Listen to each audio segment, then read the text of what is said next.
வாழ்க வையகம், வாழ்க வையகம், வாழ்க വളമുടൻ.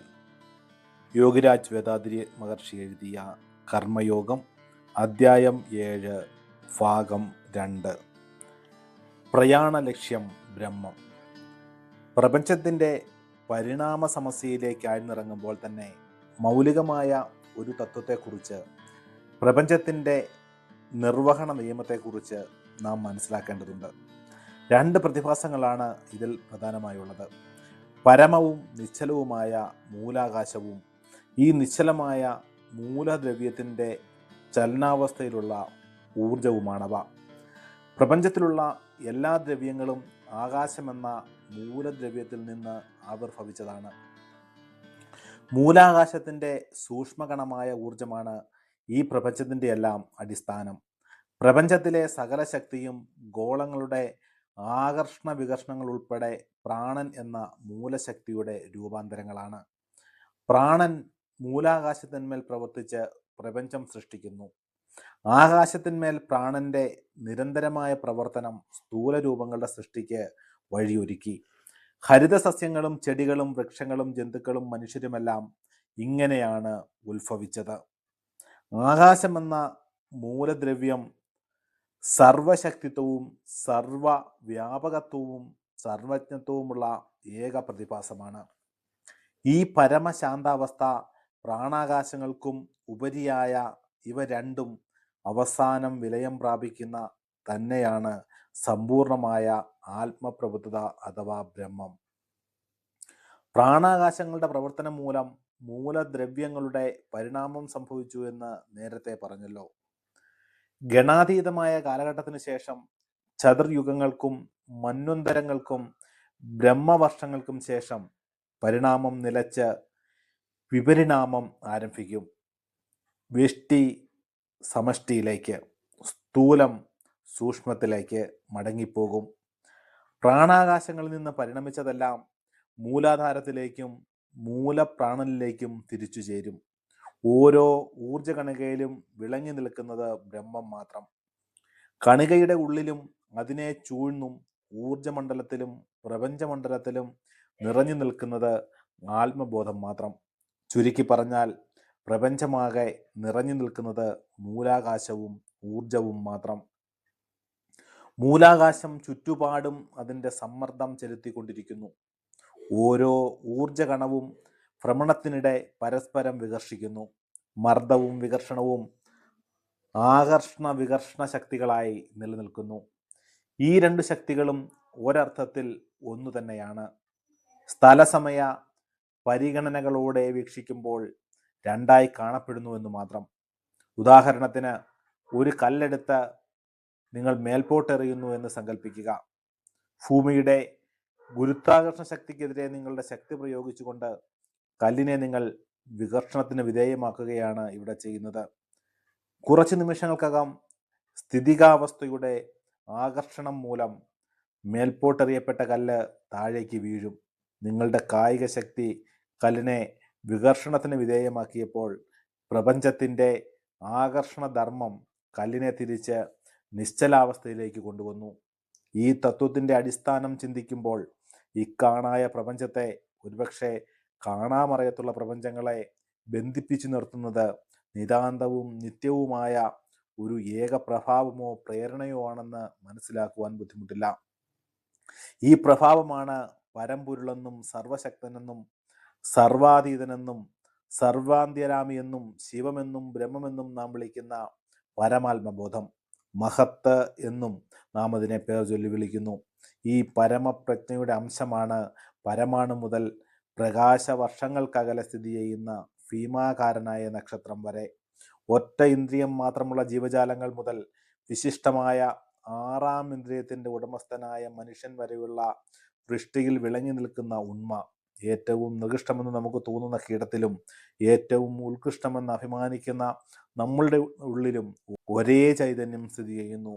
അധമമായ കീടരൂപത്തിൽ ഈശ്വര ചൈതന്യത്തെ മറയ്ക്കുന്ന മായയുടെ ആവരണം കൂടുതൽ നിബിഡവും സാക്ഷാത്കാരത്തിൻ്റെ ഉറവുകൾ തേടി ആത്മീയ യാത്ര നടത്തുന്ന മനുഷ്യനിൽ മായയുടെ ആവരണം നേർത്തതുമാണെന്ന വ്യത്യാസമേ ഉള്ളൂ. ബ്രഹ്മചൈതന്യം സൃഷ്ടികളുടെ മനഃശരീരങ്ങളെ പ്രവർത്തിപ്പിക്കുകയും വിവിധ അനുഭവങ്ങളിലൂടെ പ്രവണതകളിലൂടെ അവയെ പൂർണ്ണതയിലേക്ക് നയിച്ചുകൊണ്ടിരിക്കുകയും ചെയ്യുന്നു. അവസാനം മനുഷ്യജന്മത്തിൽ അത് സമ്പൂർണ്ണമാക്കപ്പെടുകയും ഏറ്റവും ഒടുവിൽ എല്ലാത്തിൻ്റെയും പ്രഭാവ കേന്ദ്രമായ പരമസ്ഥിതികാവസ്ഥയിൽ വന്ന് ലയനം കൊള്ളുകയും ചെയ്യുന്നു. ചരങ്ങളിലും അചരങ്ങളിലും അന്തർലീനമായ ആത്മചൈതന്യത്തിൻ്റെ യഥാർത്ഥ ലക്ഷ്യം ജന്മപരമ്പരകളുടെ അവസാനം ബ്രഹ്മത്തിൽ വിലയം പ്രാപിക്കുക എന്നതാണ്. പ്രജാപതി മുതൽ പുൽക്കൊടി വരെയുള്ള നാമരൂപങ്ങളുടെ ലക്ഷ്യം ഇതാണ്. സർവ്വതും ഈ ലക്ഷ്യത്തിലേക്ക് വിവിധ വേഗതകളിൽ മുന്നേറിക്കൊണ്ടിരിക്കുക തന്നെയാണ്. പക്ഷേ മനുഷ്യൻ മറ്റ് ആത്മീയ യാത്രികരിൽ നിന്നും വ്യത്യസ്തനായി നിൽക്കുന്നു. താൻ അനുഷ്ഠിക്കുന്ന ആത്മീയ പ്രയാണത്തെ കുറിച്ച് വിശേഷബുദ്ധിയുള്ള മനുഷ്യൻ നല്ല ബോധ്യമുണ്ട്. എങ്കിലും ജരാമരണ സങ്കുലമായ സംസാര സാഗരത്തിൽ അകപ്പെട്ട മനുഷ്യൻ ദുഃഖങ്ങളുടെയും കഷ്ടതകളുടെയും തിരതള്ളലിൽ കിടന്നു വലയുന്നു. ആശ്രയസ്ഥാനം നിരാധാരവും സർവജ്ഞവുമായി സ്വന്തം അന്ധകരണത്തിലിരിക്കുന്ന ആത്മാവാണെന്ന് മാത്രം അവൻ അറിയുന്നില്ല. ജീവന്റെ പരമാർത്ഥികമായ സ്വരൂപം ബ്രഹ്മം തന്നെയെങ്കിലും അഹംബുദ്ധിയുള്ള അവൻ്റെ മനസ്സ് അത് മനസ്സിലാക്കുന്നില്ല. അത് പിന്നെയും രൂപരസങ്ങളുടെ പുറകെ പാഞ്ഞുകൊണ്ടിരിക്കും. സങ്കല്പ വികല്പങ്ങളിൽ അഭിരമിക്കും. ആത്മാന്വേഷണത്തെ മന്ദഗതിയിലാക്കുവാനും ത്വരിതപ്പെടുത്തുവാനും മനുഷ്യന് കഴിയും. പൂർവകർമ്മപ്രഭാവങ്ങളായ പ്രവണതകൾ, പൂർവജന്മവാസനകൾ, സഞ്ചിത പ്രാരബ്ധ, ആഗമ്യ കർമ്മഫലങ്ങൾ എന്നിവ പ്രതിബന്ധങ്ങൾ സൃഷ്ടിക്കുമ്പോൾ ബ്രഹ്മസാഫല്യം എന്ന ലക്ഷ്യം വിദൂരസ്ഥമാകുന്നു. ഈ തടസ്സങ്ങളാണ് നാം വേദനകളായും യാതനകളായും ദുരിതങ്ങളായും ജീവിതയാത്രയിൽ അനുഭവിക്കുന്നത്. ഓരോ ആത്മാവും ഇന്നല്ലെങ്കിൽ നാളെ, ഈ ജന്മത്തിലല്ലെങ്കിൽ വരും ജന്മങ്ങളിൽ ഒന്നിൽ പൂർണ്ണത്വമടയാൻ പരികൽപ്പിതമാണ്. ജീവജാലങ്ങളുടെ പരിണാമമെന്ന അത്യുത്ഭുത വിഷയത്തിലേക്ക് നമുക്ക് കടന്നു ചെല്ലാം. മനുഷ്യവർഗത്തിൻ്റെ പരിണാമത്തിൽ നിന്നു തന്നെ നമുക്ക് ആരംഭിക്കാം. മനുഷ്യകുലം എവിടെ എങ്ങനെ ഉടലെടുത്തു? നമുക്കറിയാവുന്നതുപോലെ പുരുഷൻ്റെയും സ്ത്രീയുടെയും സംയോഗത്തിൽ നിന്നാണ് മനുഷ്യ പരമ്പരകൾ ഉണ്ടായത്.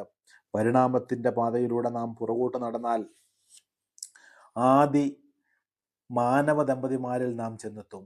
മനുഷ്യ സമുദായത്തിൻ്റെ പ്രഥമ കണ്ണിയായ ആദ്യ പുരുഷനിലും സ്ത്രീയിലും മനുഷ്യകുലത്തിൻ്റെ മാതാപിതാക്കൾ എത്രയവർ? മനുഷ്യ പരിണാമത്തിൻ്റെ നാൾ വഴി പരിശോധിച്ചാൽ വ്യത്യസ്തരായ രണ്ടു ജനുസ്സുകൾ യാദൃശ്ചികമായി ഇണചേർക്കപ്പെട്ടു എന്ന് ഊഹിക്കാം. 2,00,000 വർഷങ്ങൾക്ക് മുമ്പാണ് മനുഷ്യൻ ഭൂമുഖത്ത് പ്രത്യക്ഷപ്പെടുന്നത്.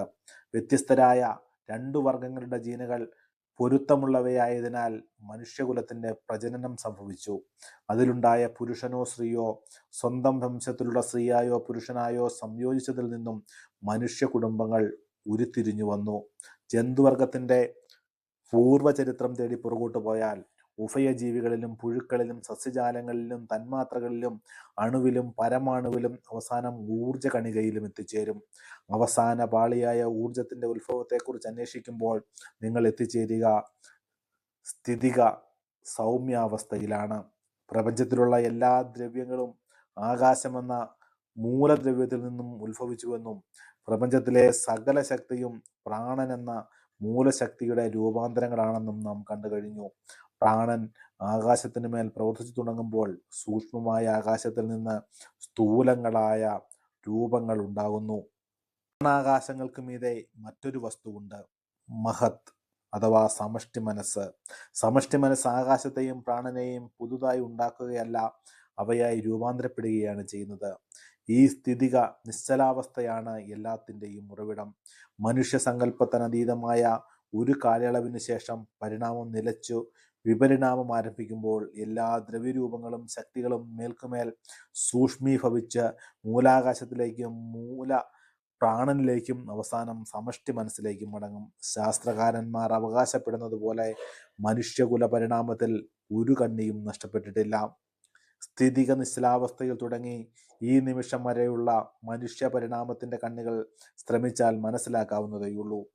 ഈ നൈരന്തര്യം ഒരു ചെറുവിടവ് പോലുമില്ലാതെ മുമ്പോട്ടുള്ള പ്രയാണം തുടരുക തന്നെയാണ്.